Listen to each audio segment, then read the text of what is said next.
با سلام، حجت حاتمی هستم از شرکت پیشرو آسایک. در این جلسه آموزشی میخوام به شما نحوه بهینه کردن تصاویر رو برای استفاده تو وبسایت ها آموزش بدم. برای این کار من از نرم افزار فتوشاپ استفاده میکنم و بعد توی یک وبسایت که به شما معرفی میکنم به صورت آنلاین از فشرده سازی نهایی تصویر استفاده میکنم. نرم افزار فتوشاپ رو باز میکنم، از قسمت فایل اوپن تصویرم رو انتخاب میکنم. بعد از این مرحله میرم تو قسمت ایمیج و ایمیج سایز رو میزنم. اگه دقت کنید در حال حاضر سایز تصویرم 8.24 مگابایت و اندازه تصویرم حدود 1500 در 1800 که اینجا هم نمایش داده شده، 1500 در 1800 پیکسل. من عرض تصویرم رو روی 800 پیکسل تنظیم میکنم. به این ترتیب سایز تصویرم رو تغییر میدم. اگه دقت کنی به صورت خودکار ارتفاع تصویر یا همون طول تصویرم هم تغییر پیدا میکنه به تناسب سایزی که برای عرض انتخاب کردم. با این کار حدود 6 مگ حجم تصویرم کاهش پیدا میکنه که حجم قابل توجهیه. ریزولوشن رو همون 72 پیکسل تو هر اینچ نگه میدارم و بعد اوکی رو میزنم. برای سیو کردن تصویرم از گزینه سیو از استفاده نمی کنم، بلکه میرم تو قسمت اکسپورت و بعد سیو فور وب رو انتخاب می کنم. بعضی از نسخه های فتوشاپ این سیو فور وب رو توی قسمت اکسپورت ندارم، بلکه تو همین قسمت فایل میتونید اون رو پیدا بکنید. توی پنجره‌ای که باز میشه شما میتونید فرمت تصویرتون رو انتخاب بکنید که الان من از فرمت JPG میخوام استفاده بکنم. شما میتونید از فرمت گیف، PNG، گیف البته برای تصاویر متحرک استفاده میشه، کسایی که بنرهای تبلیغاتی طراحی میکنن.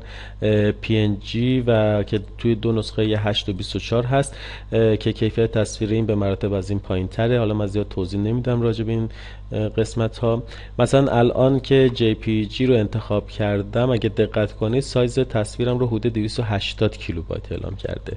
من الان این رو تغییر میدم روی PNG 24 و اگه دقت کنید سایز تصویرم تقریبا به 1.5 مگ میرسه. به این ترتیب میشه تشخیص داد که چه فرمتی برای استفاده توی وبسایت ها میتونه مناسب باشه که من پیشنهادم JPG است. بعدش میریم تو قسمت کیفیت تصویر. کیفیت تصویر رو میتونید از قسمت پایین، متوسط، بالا یا خیلی بالا و نهایتا ماکسیموم رو انتخاب بکنید که اگر این کار رو بکنید عددی که اینجا میبینید تغییر پیدا میکنه. پس این رو به صورت عددی هم میتونید تغییر بدید این مقدار رو. ولی خب برای استفاده این برای این منظور که کیفیت تصویرم زیاد پایین نیاد بهتره این عدد رو بین 50 تا 100 انتخاب کنید که من اینجا عدد 70 رو انتخاب میکنم. یه چیز دیگه هم که باعث بگم اینه که اگر این عدد رو هرچی بالاتر یا پایین تر بگیرید حجم تصویرمون تغییر پیدا میکنه. الان از 280 به 356 کیلوبایت رسه. اگه من رو روی 100 بذارم باز این حجم هم تقریبا 2 برابر حجم اولیه میشه، یا حتی اگه کمتر بگیرم این عددم 148 میشه. شما ترجیحاً بین 50 تا 100 یک عدد رو انتخاب بکن که من اینجا 70 رو انتخاب میکنم و بعد سیو میگیرم ازش. به یه اسم دیگه این کار رو انجام میدم که فایل اصلی از دست ندم. خب بعد از این مرحله وارد یک سایتی میشیم به اسم compressjpg.com که اینجا توی این سایت شما میتونید تصویرتون رو آپلود بکنید. بذار من تصویر قبلی رو حذف کنم. شما میتونید از فرمت PNG یا PDF هم حتی برای فشرده سازی توی این سایت استفاده کنید. من توی فرمت JPG تصویرم رو آپلود میکنم. بعد از اینکه تصویرم آپلود شد مرحله فشرده سازیش انجام میشه که الان اینجا نشون داده که حدود 19% از حجم تصویرم کاهش پیدا کرده. بعد رو گزینه دانلود کلیک میکنم و بعد این رو سیو میگیرم به صورت خودکار. خود سایت بعد از اسم تصویر قبلیم یه دشمین هم اضافه میکنه برای اینکه فایل قبلیتون رو از دست ندین و اصلا جایگزین نشه.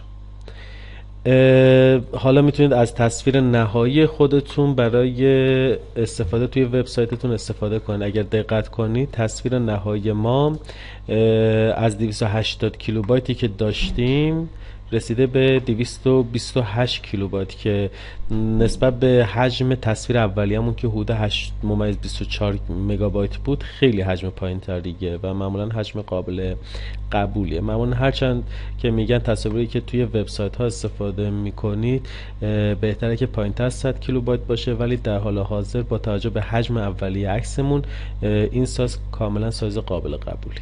ممنون از اینکه همراهی کردید. به سایت ما سر بزنید و از آموزش‌های دیگه‌مون استفاده کنید. پیشرو-asak.com. خدا نگهدار.